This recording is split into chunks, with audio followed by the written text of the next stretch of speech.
ఎండాకాలం వచ్చిందంటే నీటి కటకటతో జనజీవనం అస్తవ్యస్తమవుతుంది. రిజర్వాయర్లో నీటి ఎద్దడి కనబడుతుండటంతో తాగునీరు కూడా సరఫరా చేసే అవకాశం రోజురోజుకు తగ్గిపోతున్న నేపథ్యంలో కరీంనగర్ లోయర్ మానేర్ డ్యాంలో ప్రస్తుత నీటి ఎద్దడి కనబడుతుండటంతో అధికారుల అంచనాలు తప్పుతున్నాయి. ప్రతి ఏడాది ప్రణాళికలు సిద్ధం చేసుకున్నప్పటికీ కూడా ప్రస్తుతం లోయర్ మానేర్ డ్యాంలో రోజురోజుకు నీరు తగ్గుతుండటంతో రానున్న రోజుల్లో నీటి సరఫరాపై నీళ్లు నీడలకు అమ్ముకునే పరిస్థితి ఉండే అవకాశం ఉంది. ప్రస్తుతం లోయర్ మానేర్ నీటి ఎద్దడిపై కారణాలేంటి, ఎలాంటి ప్రణాళికలుంటే ఈ పరిస్థితి నుంచి బయటపడొచ్చు? తాజా సమాచారాన్ని మా సీనియర్ కరెస్పాండెంట్ మధుకర్ రెడ్డి అందిస్తారు. 3 జిల్లాల సాగునీరును తీర్చే మానేరమ్మ ఎండిపోయింది. గత ఏడాదితో పోల్చుకుంటే ఇప్పటికే నీటి మట్టం పూర్తిగా దిగజారి కిందికి పోయిన పరిస్థితి. నీటి ఎద్దడిని, నీటి కట్టకటను కళ్ళకు ప్రత్యక్షంగా కనబడే పరిస్థితి ఉంది. మన ప్రస్తుతం లోయర్ మానేర్ కట్టపైన ఉన్నాం. ఇక్కడ మనం చూడొచ్చు 24 టీఎంసీల కెపాసిటీ గల ఈ రిజర్వాయర్లో ఎప్పుడు కూడా మార్చి వరకు 10 టీఎంసీల నీరు ఉండేది. కానీ ఇప్పుడు అధికారిక లెక్కల ప్రకారం కేవలం 5 టీఎంసీల నీరు ఉండి ఎండిపోయి మొత్తం నీరంతా కూడా బ్యాక్ వాటర్ కూడా కనబడలేని పరిస్థితి ఏర్పడింది. అయితే ఇదంతా కూడా రాజకీయ వివాదంగా కనబడుతుంది. గత కొద్ది రోజులుగా ఇటు బీఆర్ఎస్, కాంగ్రెస్ నీటి ఎద్దడి పైన పరస్పర విమర్శలు చేసుకుంటున్నారు. మాటల యుద్ధం నడుస్తుంది. అయితే నిజానికి లోయర్ మానేర్ డ్యామ్కు, అప్పర్ మానేర్ డ్యామ్కు, మిడ్ మానేర్ డ్యామ్కు మధ్యలో లోయర్ మానేర్ డ్యామ్కు నీరంతా కూడా మిడ్ మానేర్ నుంచి ఇక్కడికి వచ్చే పరిస్థితి ఉంది. అయితే మిడ్ మానేరుకు నీరు రావాలంటే కూడా మొన్నటి వరకు గత 4 సంవత్సరాల నుంచి కూడా ఈ పరిస్థితి లేదు. 4 సంవత్సరాల నుంచి కాళేశ్వరం ప్రాజెక్ట్ నుంచి నీరు వచ్చి వరదకాలం నుంచి మిడ్ మానేర్ నిండిన తర్వాత మిడ్ మానేర్ నుంచి ఇక్కడికి వరుసగా నీరు వదులుతారు. మరోవైపు ఎస్ఆర్ఎస్పీ నుంచి కూడా కొంత మేరకు నీరు ప్రతి ఏడాది కూడా వదులుతారు. ఇప్పుడు ఎస్ఆర్ఎస్పీలనే నీటి మట్టం లేకపోవడం వల్ల ఇక్కడికి వదిలే పరిస్థితి లేదు. మిడ్ మానేర్లో కూడా నీటి ఎద్దడి కనబడుతున్న పరిస్థితి. ఈ నేపథ్యంలో లోయర్ మానేర్ డ్యాంలో నీటి ఎద్దడి ప్రత్యక్షంగా ఇటు తాగునీరుకు ఎఫెక్ట్ పడుతున్న పరిస్థితి. అయితే ఇప్పటికే పంటలు చేతికొచ్చిన పరిస్థితి. ఈ నెల 30 వరకే సాగునీరుకు వీళ్ళు ఒక ప్రోగ్రాం పెట్టుకున్నట్టుగా తెలుస్తోంది అధికారులు. సో సాగునీరు పరిస్థితి అటు ఉంచితే తాగునీరు ఎద్దడే ప్రత్యక్షంగా కనబడుతోంది. 24 టీఎంసీల నీరుకు కేవలం 5 టీఎంసీల నీరు కెపాసిటీ రిజర్వాయర్లు ఉండడం చేత 3 జిల్లాలకు ఇటు సిద్దిపేట, కరీంనగర్, వరంగల్ తాగునీరుతో పాటు తాజాగా హైదరాబాద్ కూడా అబ్దుల్ కలాం సదరా సెవెంత్ కూడా అనుసంధానం చేసిన పరిస్థితుల్లో అది ఆ ప్రాజెక్టు పూర్తిగా ఆగిపోయి ఏదో శ్రీపాద ఎల్లంపల్లి సాగర్కు అటాచ్ చేయడం వల్ల గత 4 సంవత్సరాల కిందనే ఆ ప్రాజెక్టు అటువైపోవడం వల్ల ఇప్పుడు కేవలం 3 జిల్లాలకు ఇక్కడ నుంచి తాగునీరు వెళ్తున్న పరిస్థితి. అయితే సాగునీరు పరిస్థితి అటు ఇస్తే జూన్ వరకు ఈ నీరంతా కూడా మెయింటైన్ కావాలి. అవసరం అనుకున్న మేరకు కరీంనగర్తో పాటు వరంగల్, అలాగే సిద్దిపేట, కరీంనగర్ ఈ 3 జిల్లాలకు పూర్తిగా ఈ నీరంతా కూడా ప్రజలకు అందుబాటులో ఉండాలి. అయితే ఇప్పటికే అధికారులు మాత్రం దీనిపైన ఒక స్పష్టత ఇవ్వడం లేదు. అసలు ఈ నీరు సరిపోతుందా లేదా, ఎన్ని టీఎంసీల నీరు పోతుంది. దీంతోపాటు కాకతీయ కెనాల్ నుంచి కూడా 3000 క్యూసెక్కుల నీరును ప్రతిరోజు వదులుతున్నారు. ఇన్ఫ్లో మాత్రం 2000 క్యూసెక్కులు లోయర్ మానేర్ డ్యామ్కు మిడ్ మానేర్ నుంచి వస్తున్న పరిస్థితి. ఇదంతా చూస్తే నీటి ఎద్దడి ఎండాకాలము రాకముందే మార్చి నెలలోనే నీటి కటకట కనుగొన్న పరిస్థితి. అయితే దీనిపైన అధికారులు ఏమంటారు, ఎస్ఆర్ఎస్పీకి సంబంధించిన అధికారులు ఏం చెప్పారు, అలాగే లోయర్ మానేర్ డ్యామ్కు ఉన్న అధికారులు ఏమంటున్నారు, నీటి ఎద్దడికి సంబంధించిన తదితర వివరాలు తెలుసుకున్నందుకు ఈ నాగభూషణంగా అడిగి తెలుసుకుందాం. అసలు ఆయన ఏమంటారు, ఆ నీటి ఎద్దడి ఎప్పటి వరకు ఉంటుంది తెలుసుకునే పరిస్థితి. సో ఉమ్మడి కరీంనగర్ జిల్లాకు సంబంధించి అతిపెద్ద రిజర్వాయర్ లోయర్ మానేర్ డ్యాంలో నీటి ఎద్దడి స్పష్టంగా కనబడుతున్న పరిస్థితి మనం చూసాం. అయితే గత ఏడాదితో పోల్చుకుంటే ఈ ఏడాది పూర్తిగా నీటి మట్టము పడిపోవడము ప్రధానంగా వర్షాభావమా లేకుంటే ఎగువ నుంచి వస్తున్న మిగతా మిడ్ మానేర్ నుంచి కానీ ఎస్ఆర్ఎస్పీ నుంచి కానీ వస్తున్న నీటి కొరతన తెలుసుకున్నందుకు మనకు కరీంనగర్ ఎస్ఆర్ఎస్పీ మనతో ఉన్నారు. వారితో మాట్లాడదాం. సార్, ప్రధానంగా ఇప్పుడు చూస్తున్నాం మనం గత ఏడాదితో పోల్చుకుంటే నీటి ఎద్దడి మనకు స్పష్టంగా కనబడుతుంది. లోయర్ మానేర్ డ్యాంలో 5 టీఎంసీ వరకే నీరుంది. మొత్తం 24 టీఎంసీల డ్యామ్లో ఈ గత ఏడాదికి ఈ ఏడాదికి తేడా అయింది. ఎందుకు ఇంత నీటి ఎద్దడి తక్కువగా ఉంది? అంటే నీటి ఎద్దడి అంటే మనకి ఇంతకుముందు ఎస్ఆర్ఎస్ నుంచి కూడా మనకు వచ్చేది నీళ్ళు. నెక్స్ట్ మిడ్ మానేర్కి ఎస్వైపీ నుంచి కూడా వచ్చేది. సో ఎస్వైపీలో కూడా వాటర్ షార్టేజ్ తగ్గుతుంది. సేమ్ టైం ఏంటంటే సెప్టెంబర్, అక్టోబర్లో మనకు రెయిన్స్ తగ్గిపడినాయి. మన ఖరీఫ్కే మనం నీళ్ళు ఇచ్చేటప్పటికి ఏమైందంటే ఖరీఫ్కి అయిన తర్వాత మన సెప్టెంబర్, అక్టోబర్లో వర్షం పడేది, మళ్ళీ నిండేది. మనం వచ్చిన ఫ్లడ్ అంతా పోయి మళ్ళీ వచ్చింది. సేమ్ టైం మన ఎస్వైపీ నుంచి కూడా నీరు రావాల్సి ఉండేది. సరిపడే నీళ్ళు రాలేదు మనకి ఎస్వైపీ నుంచి. సో ఇప్పుడు ఏంటంటే మనం యాక్చువల్గా ఇరిగేషన్ కోసం 31 టీఎంసీతో మేము ప్లానింగ్ పెట్టాం అప్ టు సూర్యాపేట. కానీ 37 టీఎంసీకి 31.3 వరకు ఇద్దాం అనుకున్నాం. 31.3 వరకు ఇరిగేషన్, దీని వరకు మన ఇరిగేషన్ వరకు అయితే 31.3 వరకు సరిపోతుంది.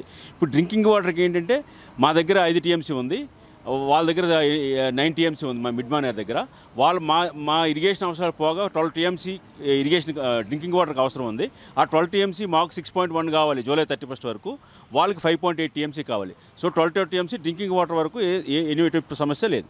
అంటే ఇప్పుడు మనం కాకతీయ కెనాల్స్ కూడా దాదాపు 3000 క్యూసెక్ల వాటర్ను వదులుతున్నాం ప్రజెంట్, డాటా చెప్తున్న పరిస్థితిని బట్టి. మనకి ఇన్ఫ్లో మిడ్ మానేర్ నుంచి 2 లక్షల టీఎంసీలు 2000 క్యూసెక్లు మాత్రమే వస్తుంది. ఈ ఇన్ఫ్లో కూడా ఇన్బ్యాలెన్స్ ఉంది, కాకతీయ కెనాల్ నుంచి వదులుతున్నారు. మరి ఈ నేపథ్యంలో ఇప్పుడు డ్రింకింగ్ వాటర్ లోయర్ మానేర్ నుంచి ఎక్కడెక్కడికి అందుతుంది? ఇప్పుడు ఏంటంటే మనకు బ్యాలెన్స్ చేయడం కోసం, ఎందుకంటే వాళ్ళకి రైట్ మెయిన్ కెనాల్కి నీళ్ళు వెళ్ళాలి. వాళ్ళ లెవెల్ పడితే దాని నుంచి నీళ్ళు వెళ్ళదని ఉద్దేశంతో 6-4 వరకు వాళ్ళు ఈ 2200 ఇస్తారు. తర్వాత మనకు అవసరమైన నీటిని మనకి ఎల్ఎండికి సప్లై చేస్తారు. ఎందుకంటే ఏమవుతుందంటే ఈ లెవెల్ క్రస్ట్ లెవెల్ ఉంది కదా, ఇది పడిపోతే రైట్ మెయిన్ కెనాల్కి వాటర్ వెళ్ళదు. దాని ఉద్దేశంతో ఇప్పుడు 2200 ఇస్తున్నారు. తర్వాత ఇంకొక 6-4కి వాళ్ళకి సాగునీటి అవసరాలు అయిపోయిన తర్వాత ఏదైతే వాళ్ళు 4 టీఎంసీ ఉంచుకొని బ్యాలెన్స్ వాటర్ అంతా ఇది ఎల్ఎండికి ఇస్తారు. అంటే గత ఏడాది కూడా ఇటు కాళేశ్వరం నుంచి కూడా మనకు వరదకాలం నుంచి కానీ ఇటు మిడ్ మానేర్కు వచ్చి అక్కడ నుంచి లోయర్ మానేర్కు వదిలారు. మేడిగడ్డ నీటి క్లోజ్ కావడం కూడా ఈ నీటి ఒక కారణంగా మనం భావించవచ్చు. మేడిగడ్డ అదే ఇంతకుముందు ఏం చేసామంటే మేడిగడ్డలో మనకు వచ్చే వాటర్ అంతా కొంత తీసుకునే వాళ్ళము, ఎస్వైపీకి వచ్చి సుందెల్లో అన్నారం ఎస్వైపీకి వచ్చి మనం తీసుకునే వాళ్ళము. ఈ సంవత్సరం ఆ ఇబ్బంది అవ్వడం వల్ల, కొంత రాకపోవడం వల్ల కూడా మనకి కొంత సమస్య వచ్చింది. అంటే ప్రధానంగా కరీంనగర్ మహానగరంగా ఎదిగింది. ఇప్పుడు స్మార్ట్ సిటీ అయిన తర్వాత పబ్లిక్ కూడా ఎక్కువైపోయారు. గతంలో రోజు వాటర్ వచ్చేది, ఇప్పుడు రోజు విడిచి రోజు వాటర్ వస్తున్నాయి కొన్ని ఏరియాలో. ఎందుకు నీటి ఎద్దడితో వదలడం లేదా? అదే ఇంతకు ముందు ఏంటంటే మనం 10 టీఎంసీ రెగ్యులర్గా ఉంచేవాళ్ళం. ఇవి 10 టీఎంసీ ఇవ్వలేని పరిస్థితి, ఎందుకంటే సాగునీటి అవసరాలు కూడా చూసుకోవాలి కాబట్టి 10 టీఎంసీ ఇంతకు ముందు ఉండేది కాబట్టి రెగ్యులర్గా వాళ్ళకి ఇబ్బంది. ఇప్పుడు మున్సిపల్ కార్పొరేషన్కి ఏమైందంటే బోస్టర్స్ పెట్టుకోవాల్సిన అవసరం వస్తుంది. ఆ బోస్టర్స్ పెట్టడం వల్ల సో వాళ్ళకి సరిపడే నీళ్ళు అందటం లేదు. ఇటు మిషన్ భగీరథకైతే సరిపడే నీళ్ళు వచ్చాయి. ఎలగందులకి, నెక్స్ట్ వరంగల్ అండ్ ఈ 596 హ్యాబిటేషన్స్ ఉన్నాయి, వాళ్ళకైతే సరిపడా ఉంది. బట్ కరీంనగర్ కూడా వాటర్ సమస్య లేదు. బట్ థింగ్ ఏంటంటే వాళ్ళు కొంచెం బోస్టర్స్ ప్రొవైడ్ చేసుకోవాలి. లెవెల్స్కి అయితే ప్రాబ్లం లేదు. నీటి అంటే తాగునీటి ఇక్కడ నుంచి వరంగల్కు, సిద్దిపేటకు, కరీంనగర్కు, హుస్నాబాద్ ఇవన్నీ ఏరియాలకు కూడా ఇక్కడ నుంచి ఇవ్వాలి. అంటే ఈ 5 టీఎంసీ అన్న రోజులు మనకు రోజు ఎంత కన్జ్యూమ్ ఉంటుంది? ఇప్పుడు మార్చి నెలలోనే ఇంత క్రైసిస్ ఉంటే ఏప్రిల్, మే, జూన్ వరకు వర్షాలు పడవు, ఎట్లా ఉంటుంది? అంటే ఏం లేదు, మనకి జూలై 31 వరకు ప్లానింగ్ ఉంది. జూలై 31 ప్లానింగ్ ఉంది. జూలై 31 వరకు మనకి ఎంత రోజుకి 100 క్యూసెక్లే. ఇవన్నీ కలిపితే మనకు 1 టీఎంసీ వాటరే పడుతుంది. డ్రింకింగ్ వాటర్కి 1 టీఎంసీ వాటర్ పడుతుంది. ఎవాపరేషన్ లాస్ 1.24 టీఎంసీ, అంటే 2.25 ప్లస్ 3.8 టీఎంసీ మనకి ఫుట్బాల్ ఉంటుంది కదా, ఫుట్బాల్ లెవెల్ దానికంటే కింద దిగలేము. ఆ 3.8 ప్లస్ 1 ఏమో మనకి ఈ జూలై 30 వరకు 1 టీఎంసీ, ఎవాపరేషన్ 1 అంటే 6.12 టీఎంసీ కావాలి ఎల్ఎండికి. ఆల్రెడీ మన 5 ఉంది, 1.24 టీఎంసీ ఎంఎంఆర్ని తీసుకుంటాం. సో 31 జూలై వరకు డ్రింకింగ్ వాటర్ సమస్య ఈ మనం చెప్పిన ఈ వరంగల్కి వాటికి లోకల్ వాటికి ప్రాబ్లం రాదు. అంటే మీరు రాదంటున్నారు, మరి ఇప్పుడు నీరు ప్రతిరోజు రావట్లేదు. కరీంనగర్ పట్టణంలో మాత్రం రోజు విడిచి రోజు వస్తుంది. మేము కార్పొరేషన్లకి ఇంతకు ముందే చేసాం. ఇలా నీటి ఎద్దరు ఉంటుందనే ఉద్దేశంతోనే వాళ్ళకి ఆల్టర్నేట్ అరేంజ్మెంట్ చేసుకోమన్నాం. ఆల్టర్నేట్ అరేంజ్మెంట్ అంటే వేరే పంపులు కాదు, దీంట్లోనే బోస్టర్స్ పంప్స్ ప్రొవైడ్ చేసుకొని కొంచెం ఆల్టర్నేట్ అరేంజ్మెంట్ చేసుకోమని చెప్పాం. ఎప్పుడు మేము రాసిన డిసెంబర్లోనే లెటర్ రాసాం. ఎందుకంటే అప్పటికే మేము ప్లాన్ చేసుకున్నాం 31 టీఎంసీ కావాలి, మనం నీటి అవసరాలు, నీటి ఎద్దడి దీని ప్రకారం లెటర్ రాసాం. మీరు అంటే వేరే నుంచి వేరే పంపులు, మోటార్స్ పెట్టమని కాదు, ఓన్లీ బోస్టర్స్ పంప్స్ ప్రొవైడ్ చేసుకొని మీ నీళ్ళు మట్టం తక్కువ ఉంది కాబట్టి మీరు ప్రొవైడ్ చేసుకోండి అని చెప్పాం. ఆల్టర్నేట్ అరేంజ్మెంట్ చేసుకుని లెటర్ మేము ఇప్పుడు డిసెంబర్లో రాసాం. పరిస్థితి ఇలాగే ఉంటే ఒకవేళ జూన్ వరకు వర్షాలు రాకపోతుంటే సాగునీరుకి ఆల్రెడీ కష్టాలు మొదలవుతాయి. ఇప్పుడు ఎక్కడి నుంచి వాటర్? ఇప్పుడు ఎస్ఆర్ఎస్పీ నుంచి ఇప్పుడు రెగ్యులర్గా వదిలాల్సిన వాటర్ కూడా రావట్లే అంటున్నారు. ఇప్పటికే ఇది రాజకీయ ఒత్తిడిగా మారిపోయింది. 2 పార్టీలు ప్రధానంగా ఇటు బీఆర్ఎస్, కాంగ్రెస్ ఒకరిపైన ఒకరు నిందలు వేసుకుంటున్న పరిస్థితి. అసలు ఎస్ఆర్ఎస్పీ నుంచి వాటర్ ఎప్పుడు వదులుతారు? ఎస్ఆర్ఎస్పీ నుంచి దీనికి లేదు, దీనికి ఓన్లీ మిడ్ మానేరే మనకి. సో ఆల్రెడీ ఎస్ఆర్ఎస్పీ కూడా డెడ్ స్టోరేజ్కి వచ్చేసింది, అది 13 టీఎంసీకి వచ్చింది. అక్కడి నుంచి ఇచ్చే పరిస్థితి లేదు వాళ్ళు కూడా. వాళ్ళు కూడా మెట్పల్లి ఇవన్నీ సప్లై ఇవ్వాలి. మన వరకు అయితే ఈ దీనికి సాగునీటి అవసరాలు 31/3తో క్లోజ్ అయిపోతున్నాయి. 31/3 తర్వాత మనకి ఇంకా సాగునీటి అవసరాలు లేవు. సో 1/4 నుంచి డ్రింకింగ్ వాటర్కి అవసరం ఉంది. ఆ డ్రింకింగ్ వాటర్కి జూలై 31 వరకు 1 టీఎంసీ నీళ్ళే అవసరం ఉంది. నీళ్ళు ఫుట్బాల్ ఏమో 3.8, 4.82 plus evaporation loss 1.5. So July 31 వరకు మనకి నీటి అవసరాలు ఇరిగేషన్ వరకు ప్రాబ్లం లేదు. డ్రింకింగ్ వాటర్కి సమస్య లేదు. ఇది దీని వరకు మిషన్ భగీరథ వరకు కార్పొరేషన్ కూడా ప్రాబ్లం లేదు. కానీ వాళ్ళు కొంచెం ఆల్టర్నేట్ అరేంజ్మెంట్స్ బూస్టర్స్ అయి పెట్టుకొని చేసుకోవాల్సి వస్తుంది. ఇది మొత్తంగా ఓవైపు ఇప్పటికే రాజకీయ వివాదంగా సాగిన లోయర్ మానేర్ డ్యామ్ నీటి ఎద్దడి జిల్లా వ్యాప్తంగానే కాకుండా రాష్ట్ర వ్యాప్తంగా స్పష్టంగా కనబడుతున్న పరిస్థితి.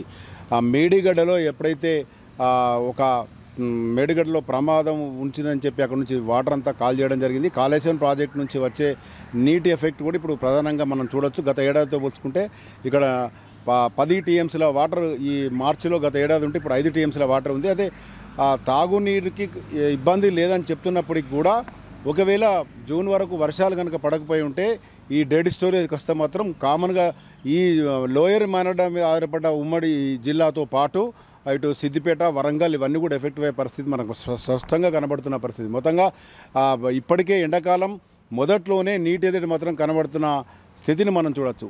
ఇది ఇక్కడ లోయర్ మానేర్ డ్యామ్కి సంబంధించిన తాజా పరిస్థితి. కెమెరా పర్సన్ మైదర్తో మధుకరెడ్డి, పూరా లోకల్ న్యూస్, కరీంనగర్.